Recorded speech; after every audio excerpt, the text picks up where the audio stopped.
Amendment. Shadow Deputy Leader. Thank you. I rise to speak to the amendment and to the motion in full. And I don't think there's many Tasmanians that would question that I am pro-Tasmania, I'm pro-investment and I'm pro-jobs. And I'm actually pro-great projects, and I'm pro-Tasmania being seen and part of the global digital economy. I just want to make one reflection on this morning's contributions through question time. I've now had the opportunity to see Hansard, and where I asked the Premier about the number of jobs and the opportunities for firms in Tasmania, I understood that Mr Ellis had said, "Are you aware of it?" And I said yes, because I know that a lot of the details about this project. And Hansard has come out and said, "Are you opposed to it?" My understanding was that all of the comments following on Hansard from me were in response to Mr Ellis saying, "Are you aware of it?" I'll take up that matter later with Hansard. I have listened to the video. It's not clear to me that the capture in Hansard is what was said, but it definitely wasn't what I heard from this side of the chamber.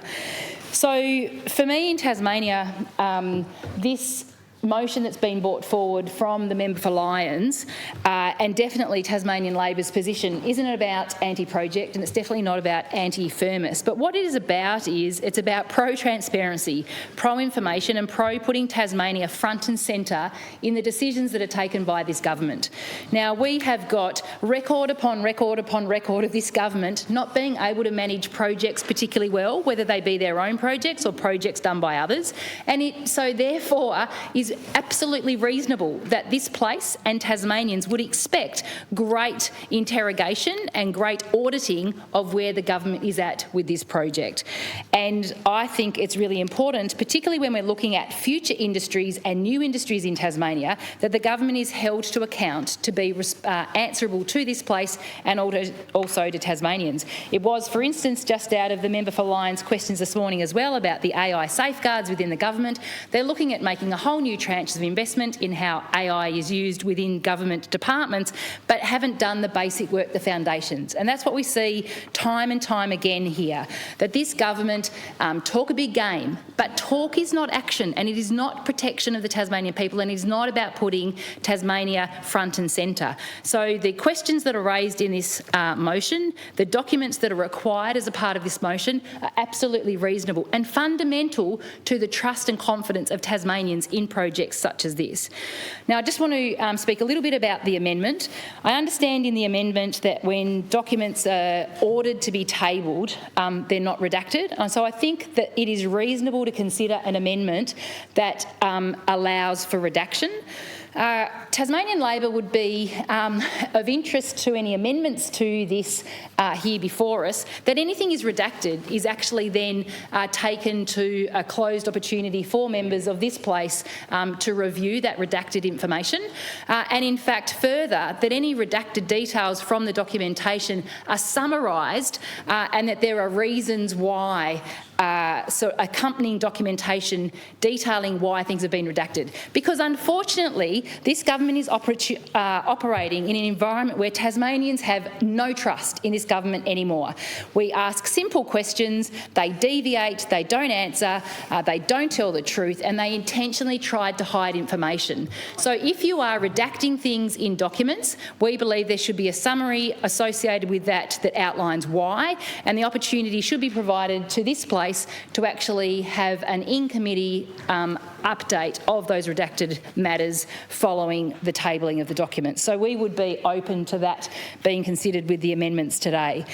But back to the matter before us. What's being proposed by Firmus is massive. In the scale of what already exists in Australia, it is ambitious, and I love ambition, I love innovation, and I love Tasmania being in the centre of things that can happen globally. But big ambition requires big responsibility, and is the government up to being responsible with this type of project in Tasmania? So it's not the project that worries me here, but it's the capacity of the government to, one, manage, and two, be honest about where they're placing Tasmania in this project. We know that also caretaker can be used in all sorts of ways by this government, and it was curious that this was announced through the caretaker period, where there is less scrutiny and less information available to the public and to the parliament. And so I think it is appropriate that on the edges of accountability, the full elements of this motion are considered. The other thing that I think is interesting, and it was raised with me, there is no doubt that the renewable energy capacity of Tasmania, it is precious and it is premium. And there will be people all across the world looking at what Tasmania has and say, we want to be a part of that. We want to have a little bit of that. We want to associate our brand with that. And so I am keen to understand whether government has fully realised that premium and precious nature of the renewable energy that we have here. And are they accordingly pricing our energy to international interests in Tasmania who are going to trade off the benefits of that offering that we have at an appropriate price. Now, when you've got Aurora making individual agreements with, and they actually call it a partnership in some of their communications, with a large project, or whether you've got hydro, whether you've got RecFit, whether you've got state growth, whether you've got ministers or departments, individually in silos engaging with big projects, how do we know that Tasmania's best interests are being considered in terms of price, therefore investment and association? Because we know that big organisations like this will actually take the value benefit and the reputational benefit of Tasmania, and in parallel with big capital raising that's going on, that actually adds value to them. So is Tasmania getting the best value out of this at the same time?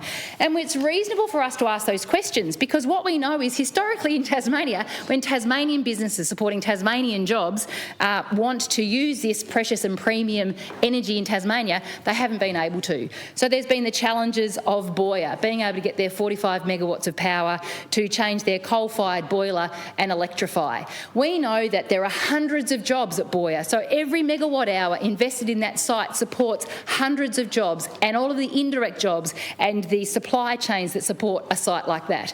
We know that Bell Bay Aluminium have had a hell of a trouble trying to negotiate a new 10-year deal for power in Tasmania. This government couldn't get that together, so who says they actually get this together by last year? They needed a 12-month extension. We are now in May, no news, crickets on their capacity to actually do that negotiation and bring a deal together.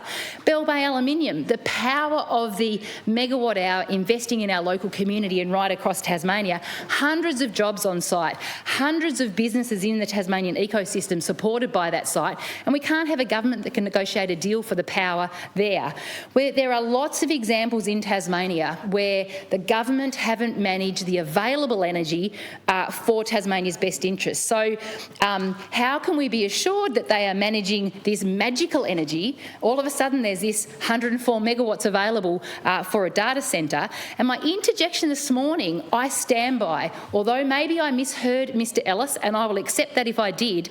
My interjection was what jobs and what opportunity. For the megawatt hours being invested in this AI factory, what are the returns to everyday Tasmanians in terms of job opportunities, and what are the returns to the Tasmanian economy in terms of that associated supply chain, not just through construction but when it's in operation? And how does that compare to other megawatts being used in other sites across Tasmania? Because first and foremost, we must get the premium value for the energy that we have in Tasmania, and it must be used in Tasmania's best interest to support our communities, to support jobs, to support families, to support the Tasmanian economy. So Tasmanian Labor, we are pro-Tassie, we are pro-jobs, we are pro-investment, we are pro-Tasmania being part of the global digital future. What we are not is confident, what we don't do is trust this government to get it right, to actually do the hard work, to have the capacity and the competence to do the work required to protect Tasmania from any risks that might be associated with this. But we also don't trust this government to have done any deals that aren't in Tasmania's best interests. So what this motion calls on is to put it out. Make sure that everyone is aware and can scrutinise and determine for themselves whether this is reasonable for Tasmania and all the safeguards are in place. We recognise that papers that are tabled should be redacted if there are risks in terms of commercial commercially sensitive information or commercial negotiations. But Tasmanian Labor would say if there are redacted elements, summarise what they are and why, and for any redacted elements, we should be provided an in-camera opportunity to review those elements of the documents.